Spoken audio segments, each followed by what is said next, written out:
Happy Thursday to everybody. Just on the injury front, have ruled Levi Jones out for this game with the hip. Austin Appleby with a neck, and Elijah Griffin is right on the cusp with a shoulder that's really sore, and he's extremely questionable and doubtful, to be honest with you. So with that, I'll answer any questions that you got. Is Marvell good? Marvell is good. He's had a great week of practice. Him and Cam both. I thought the week off helped Marvell. The 2 weeks have really helped Cam.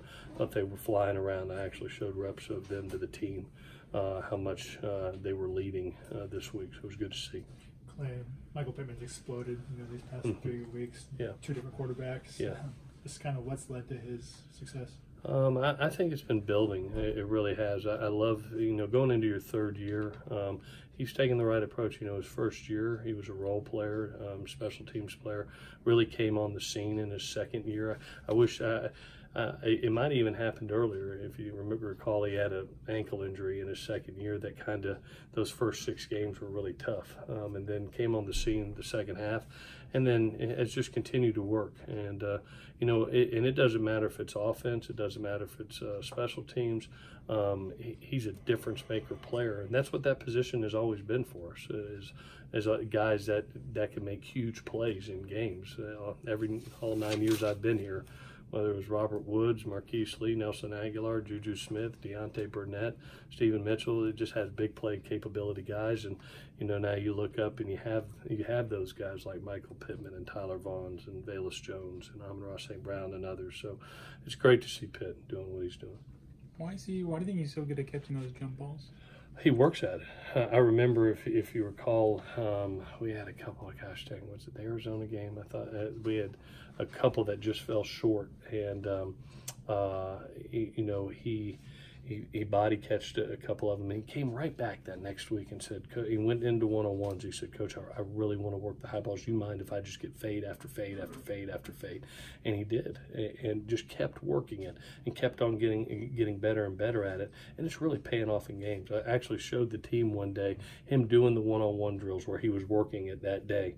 And then you go watch the Colorado game. He's in the exact same scenario with the defender in the exact same place, having to make a high ball catch, strong high ball catch with his hands. And he's a kid that tries to be a master of his craft, and he plays the game every day. He only knows one speed. He plays at one speed, and he's doing a phenomenal job. He's becoming a pro.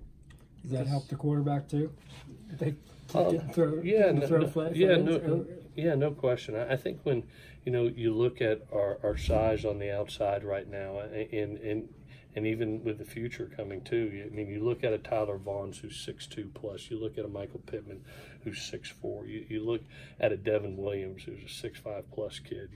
You have those big bodies outside that we hope can win those jump ball situations, and have.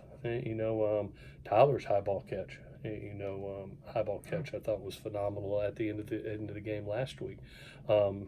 He did a tremendous job, but that's the first thing they do in routes on air.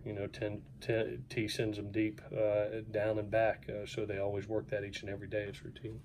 This group of seniors, you mentioned yesterday that not wanting to go with the no pads November, showing film of these guys who've been hurt. You've been with them this whole time, and what do you see from them in this final month of their careers? Well, we even said today's November 1st, and it kind of separates you, the men from the boys in November. There's no time to be tired. The season is a grind, and when you hit game 9, 10, 11, 12, bowl games, it becomes a grind. And I've really appreciated those older kids showing the younger guys, hey, guys, this is how we work. This is how we win in November. And I was so proud of them. They came to me and said, "Coach, I know this is our routine. It's been our routine for a long time, but you know what? We'd really like to have a sense of urgency and put the pads on and keep on grinding." So we did. I've always listened to my team and what they need. I think each team is different. And just watch their Tuesday practice, which was a very physical practice, very competitive practice. Hopefully that pays off this Saturday. But I appreciate them. That's how they've always been here, from from their freshman year all the way through. It's a reason that you're so emotional about them and wanting them to succeed. Is it a tough balance given the depth hits you've had with injuries already to add more pad practices than you've traditionally done? Yeah, each team, we've got a little bit more depth on this team, but it's youth, than I've been years here that it felt like we could have just carried 50 kids to a game, rather than 70. Yeah, but we have the depth. It's youthful depth. It was a Talanoa who's a talented kid, an EA who's a talented kid, an Elijah Griffin who's a talented kid that would walk out the Amara St. Brown. So there's more. There feels more depth than there has been in years past. It's just young, and it's good for them. It gives them a chance to develop. I watched, like I said the other day, I watched Biggie go against Michael Pittman, and it's a war. It was a war all day. All day. It reminded me of Juju and Adoree going after each other. It was every rep they wanted each other, and they were getting better. And then all of a sudden, I look up. I don't say a word. I look up, and there's Devin and Elijah Griffin right behind them. And you could just see by their energy and their juice and what they were doing, their competitive level, it just fed to the younger kids.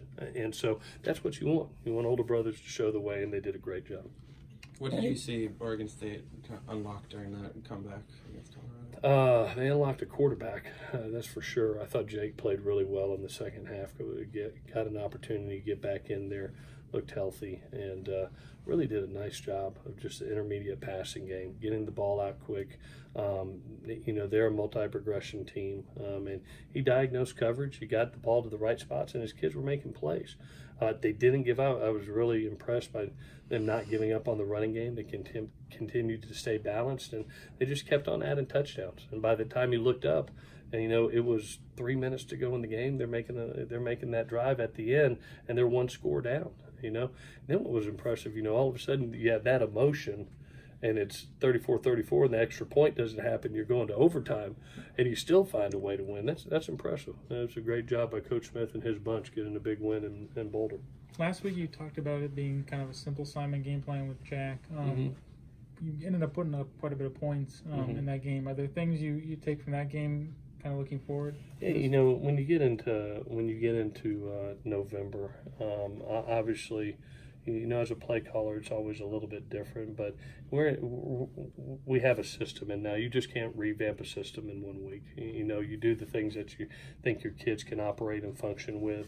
You may have a wrinkle or two, but there were things that we did good in that game last week that we want to be able to build off of, and so.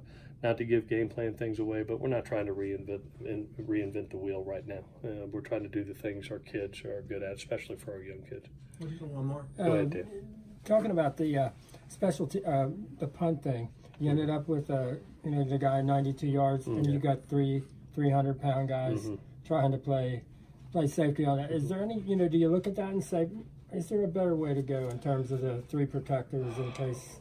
Well, from a punt protection standpoint, we've been very good with it over a number of years, and we've had great coverage. I think this is the first return that I've ever seen, punt return again, with backs at the helm, and the coverage was absolutely perfect. Guys were in position. We just didn't make the play. A really good player fielded a ball inside the 10 that I thought got us relaxed just for a second, and then got outside the containment, which hasn't happened for us. But it's been a really good protection. I would say, Dan, about 90% of college football uses that protection because it's terrific for not getting punt blocks, and you still can be able to do ball placement. The punter feels secure in being able to directional punt with it. So it's been good for us, and they got one on us, which is very unfortunate, but I'm confident in what we're doing. Hey, there was one more over here if you needed to. Yeah, I forgot. Okay, good. All right, awesome. Have a great Thursday.